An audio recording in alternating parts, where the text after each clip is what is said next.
నమస్తే ఫ్రెండ్స్. అనగనగా ఒక కథ ఎపిసోడ్ నెంబర్ 3కి స్వాగతం. Mister confusion over thinking ends here. Hyderabad నగరంలోని ఒక చిన్న గదిలో అర్ధరాత్రి 2 గంటలు రాహుల్ కిటికీ దగ్గర కూర్చొని ఉన్నాడు. చేతిలో ల్యాప్టాప్ స్క్రీన్ మీద 10 ట్యాబ్స్ ఓపెన్ చేసి పెట్టాడు.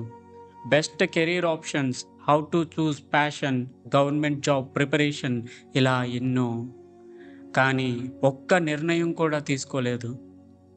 నిద్ర పట్టడం లేదు, కానీ భవిష్యత్తు గురించి స్పష్టత కూడా లేదు. ఏది చేద్దామన్నా తప్పవుతుందేమో అనే భయం. అతను తనలో తానే యుద్ధం చేస్తున్నాడు. రాహుల్ లాంటి వాళ్ళు చాలామందే ఉన్నారు. అతను టాలెంట్ లేనివాడు కాదు, ఇంటెలిజెంట్, చదువు బాగానే చదువుతాడు. కానీ సమస్య ఏమిటంటే అతను ఎక్కువగా ఆలోచిస్తాడు, తక్కువగా పని చేస్తాడు.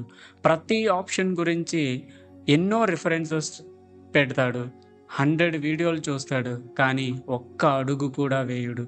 జీవితం అతని కోసం ఎదురు చూస్తోంది, కానీ అతను ఇంకా నిర్ణయమే తీసుకోలేదు, ఇంకా నిర్ణయమే మొదలు పెట్టలేదు. ఒకరోజు అతని ఫ్రెండ్స్ సూర్య ఫోన్ చేశాడు. బ్రో, నాకు జాబ్ వచ్చింది. రాహుల్ కంగ్రాచ్యులేషన్స్ చెప్పాడు. కానీ మనసులో ఏదో తెలియని బాధ. అది సూర్యకి జాబ్ వచ్చిందని కాదు, నేను ఇంకా సక్సెస్ కాలేదే, నేను ఇంకా ఏం చేయలేకపోతున్నానే, నాలో ఎందుకు ఈ కన్ఫ్యూజన్ అనే ప్రశ్నలు. నేను ఇంకా ఏం చేస్తున్నాను, నాకేం వచ్చు, నేనేం చేయగలను అనే ఆలోచనలు అతన్ని ఎంతో ఇబ్బంది పెట్టాయి. లోపల యుద్ధం చేస్తున్నాడు. ఆ రాత్రి అతను అద్దంలో తనని తాను చూసుకున్నాడు. నేను ఎవరిని, నాకు ఏం కావాలి, నేను ఏం చేయాలనుకుంటున్నాను, నా లక్ష్యం ఏంటి, నాకేం వచ్చు, నేను ఎందుకు ఇలా ఉండిపోయాను, ఇలా ఎన్నో ఎన్నో ఆలోచనలు. కళ్ళల్లో నీళ్లు తిరుగుతున్నాయి.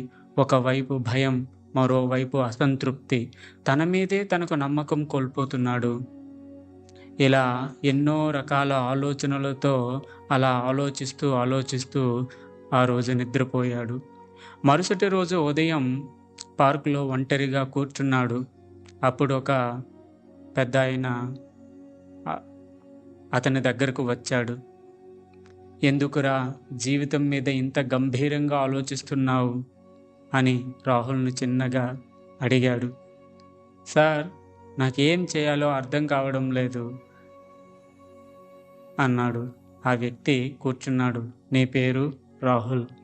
రాహుల్, నీ సమస్య ఏం చేయాలో తెలియకపోవడం కాదు, ఏం చేసినా తప్పవుతుందేమో అని భయపడటం. రాహుల్ ఆశ్చర్యంగా చూశాడు. ఆ వ్యక్తి చిరునవ్వుతో, జీవితంలో పెద్ద సమస్య నిర్ణయం కాదు, నిర్ణయం తీసుకోకపోవడమే. నువ్వు తప్పు చేస్తే అది అనుభవం అవుతుంది, నువ్వు ఏం చేయకపోతే అది పశ్చాత్తాపం అవుతుంది. ఓవర్ థింకింగ్ అంటే ఏంటో తెలుసా? చేయాల్సిన పని చేయకుండా చేయకూడని భయాలను, లేనిపోని భయాలను పెంచుకోవడమే. రాహుల్ నిశ్శబ్దంగా విన్నాడు. ఆ వ్యక్తి తన కథ చెప్పాడు. ఎందుకంటే తను కూడా ఒకప్పుడు ఇలా మిస్టర్ కన్ఫ్యూజన్. నాకు ఒకప్పుడు నీలాని ఎన్నో సందేహాలు, చెయ్యాలా వద్దా, ఇదా అదా, ఇలా ఎన్నో రకాల ఆలోచనలు. ఒకరోజు నేను నా ఆలోచనల్ని గమనించాను. జీవితం మనకి క్లారిటీ ఇవ్వదు, మనమే క్లారిటీ తీసుకోవాలి. నేను ఒక చిన్న పని మొదలుపెట్టాను, పెద్దది కాదు, కానీ మొదలుపెట్టాను. అది తప్ప రైటా అనేది తెలియదు. తర్వాత కాలక్రమాన్ని తెలుస్తూ ఉంది, కానీ నేను ఆగిపోలేదు. రాహుల్ అడిగాడు. అంటే నేను ఏం చేయాలి సార్? ఆ వ్యక్తి నెమ్మదిగా అన్నాడు. ఒక పని ఎంచుకో, అది పర్ఫెక్ట్ కాకపోయినా పర్లేదు, కానీ దానిపై పని మొదలుపెట్టు.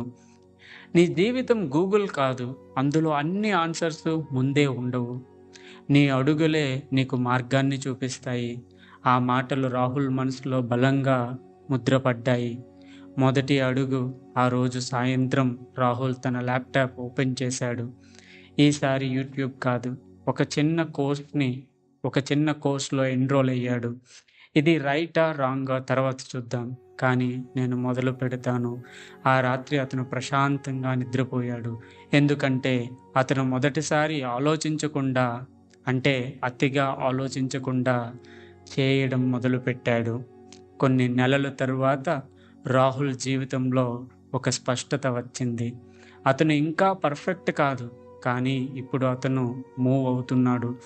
ఆ మేధావి మాటలు అతని హృదయంలో ఎప్పటికీ నిలిచిపోయాయి.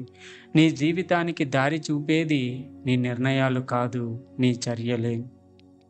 ధైర్యం అంటే భయం లేకపోవడం కాదు, భయం ఉన్నప్పటికీ అడుగు ముందుకు వేయడం. నువ్వు మొదలుపెట్టే ఆ ఒక్క అడుగు కోసం ముందు నడువు. మార్గం నీ వెనకే వస్తుంది. నువ్వు వెళ్ళే దారి మార్గం అవుతుంది. అది నీకు మరెందరికో కూడా. ఇట్లు ప్రేమతో మీ శ్రేయోభిలాషి టిఎఫ్ఎస్ విక్టరీ టాక్స్.